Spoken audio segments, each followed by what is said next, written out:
Welcome to FlexInglesOnline.com. This is Lesson 5-2, Numbers, Module 4. Learning objectives. We're going to expand your understanding of English ordinal numbers, and we're going to practice examples of ordinal numbers in common situations.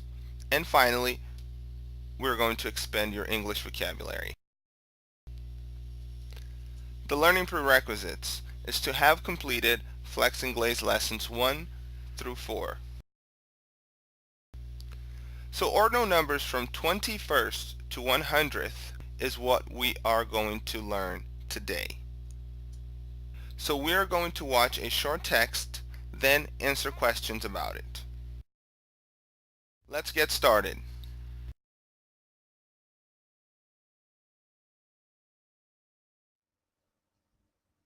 Thus far in the 21st century, the United States has had 2 presidents.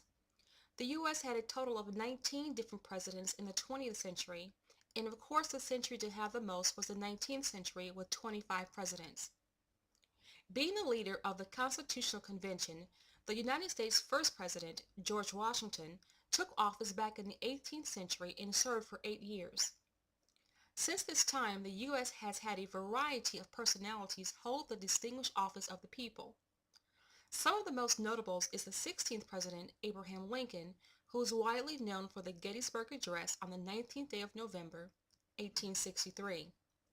John Tyler, the 10th U.S. President, was the first to succeed to the presidential office after the death of his predecessor in 1845.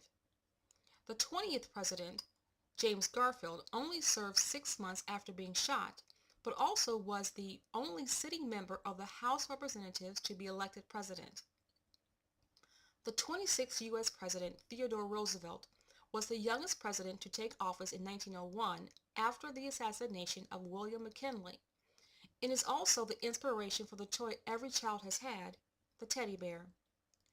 The famous 35th President, John F. Kennedy, was the youngest elected president when he took office in the 43rd year of his life. Since his assassination on the 22nd day of November in 1963, America has had 9 different leaders. The 9th, being the nation's 44th president, is Barack Obama. Part 2. The logic behind ordinal numbers from 21st to 100th. Here's the rule.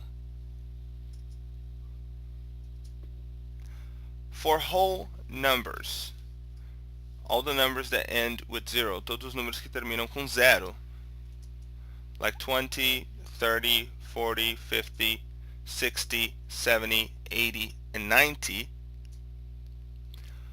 we take away the y, then we add IETH. So tiramos o y e adicionamos IETH. So 20 becomes 20th. 30 becomes 30th. 40, 40th. 50 becomes 50th. 60 becomes 60th. 70 becomes 70th. 80, 80th.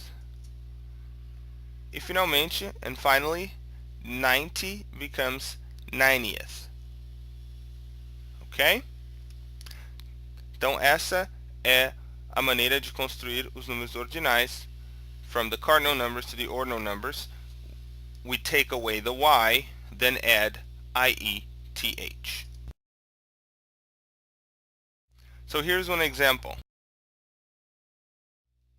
Reagan was the 40th U.S. president. So 40 minus the y plus IETH becomes 40th, o 40º presidente.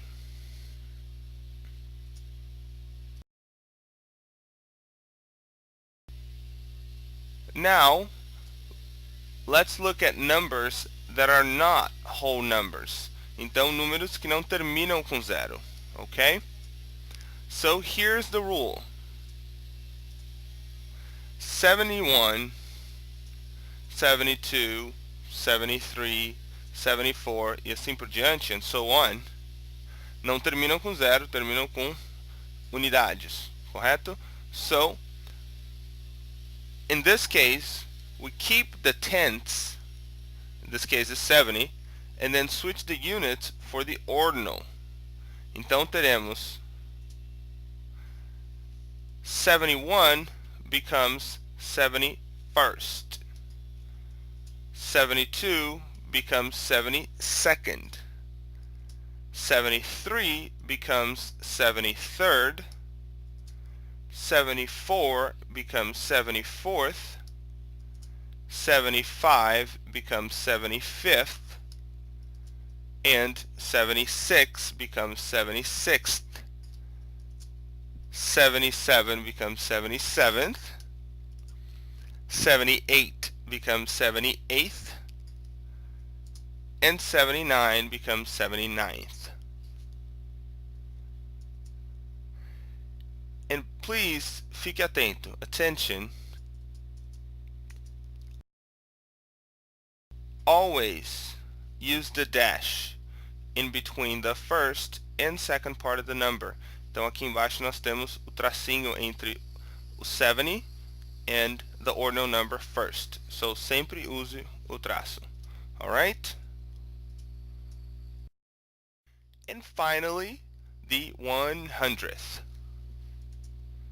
And 100 plus th becomes 100th, que é o centésimo. And this concludes this video lesson. Obrigado por assistir essa videoaula de inglês. Se você está assistindo essa videoaula no YouTube, o link para o teste da lição se encontra na descrição desse vídeo. E para você que é estudante da FlexInglesOnline.com, o link do quiz está logo abaixo do vídeo, assim como você encontrará links para materiais relacionados ao assunto. Bons estudos and good luck! Next, FlexIngles Lesson 5-3.